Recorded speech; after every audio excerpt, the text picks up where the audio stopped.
देश की राजनीति में एक ऐसा नाम जिसने बहुत कम समय में अपनी अलग पहचान बनाई। आम आदमी पार्टी के इस युवा चेहरे ने न सिर्फ पार्टी के शुरुआती दौर में भूमिका निभाई बल्कि उसे जमीनी स्तर से उठाकर राष्ट्रीय राजनीति तक पहुंचाने में भी अहम योगदान दिया।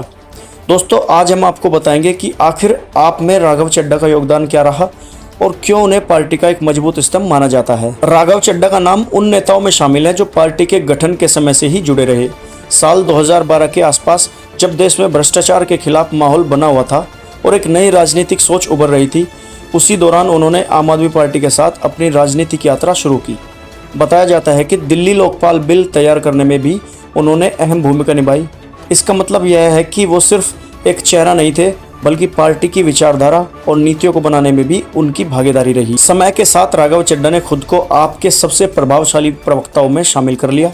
टीवी डिबेट्स में उनकी मौजूदगी लगातार बढ़ती गई और उन्होंने पार्टी का पक्ष मजबूती से रखा।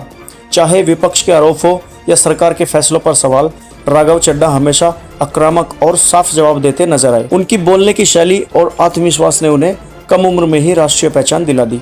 यही वजह रही कि लोग उन्हें आपका मीडिया फेस कहने लगे। लेकिन उनकी भूमिका सिर्फ मीडिया तक सीमित नहीं रही। पार्टी ने उन पर भरोसा जताते हुए उन्हें नेशनल ट्रेजर यानी कोषाध्यक्ष की जिम्मेदारी भी दी। इस पद पर रहते उन्होंने पार्टी के फंड एंड संगठन से जुड़े अहम काम संभाले। यह दिखाता है कि नेतृत्व को उन पर कितना विश्वास था और वो संगठन के अंदर भी उतने ही मजबूत थे जितने बाहर दिखते थे। इसके बाद राघव चड्ढा को प्रशासनिक जिम्मेदारी भी दी गई। साल 2020 में उन्हें दिल्ली जल बोर्ड का वाइस चेयरमैन बनाया गया। इस दौरान उन्होंने पानी की सप्लाई और उससे जुड़े इंफ्रास्ट्रक्चर के मुद्दों पर काम किया। यह उनके करियर का एक ऐसा दौर था जहां उन्होंने बतौर एडमिनिस्ट्रेटर खुद को साबित करने की कोशिश की। राजनीति में सिर्फ भाषण देना ही नहीं बल्कि ज़मीन पर काम करना भी ज़रूरी होता है और इस जिम्मेदारी के साथ उन्होंने ये दिखाया। इसी साल 2020 में उन्होंने दिल्ली के राजेंद्र नगर विधानसभा सीट से चुनाव लड़ा और जीत हासिल की। विधायक बनने के बाद उनकी जिम्मेदारी और बढ़ गई।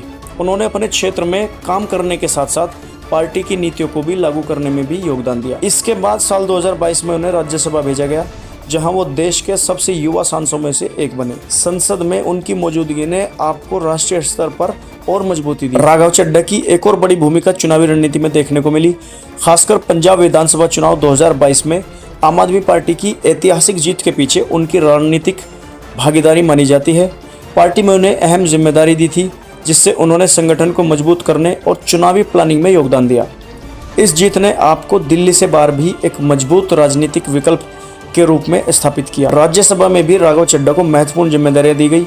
उन्हें पार्टी की ओर से प्रमुख नेताओं में गिना जाने लगा और कई मौकों पर उन्होंने संसद में पार्टी का पक्ष रखा। इससे साफ होता है कि वो सिर्फ एक क्षेत्रीय नेता नहीं रहे बल्कि राष्ट्रीय राजनीति में भी उनका कद लगातार बढ़ता गया। अगर कुल मिलाकर देखा जाए तो राघव चड्ढा का आप में योगदान कई स्तरों पर रहा।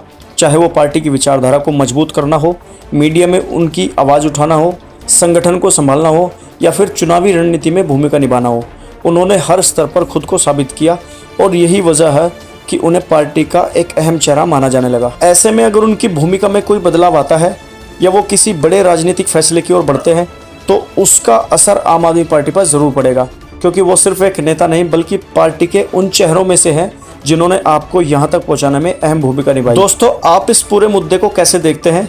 क्या राघव चड्ढा का योगदान आम आदमी पार्टी के लिए गेम चेंजर रहा है? अपनी राय हमें कमेंट्स में जरूर बताएं। अगर आपको वीडियो पसंद आई हो तो वीडियो को लाइक कीजिए और चैनल को सब्सक्राइब कीजिए। धन्यवाद।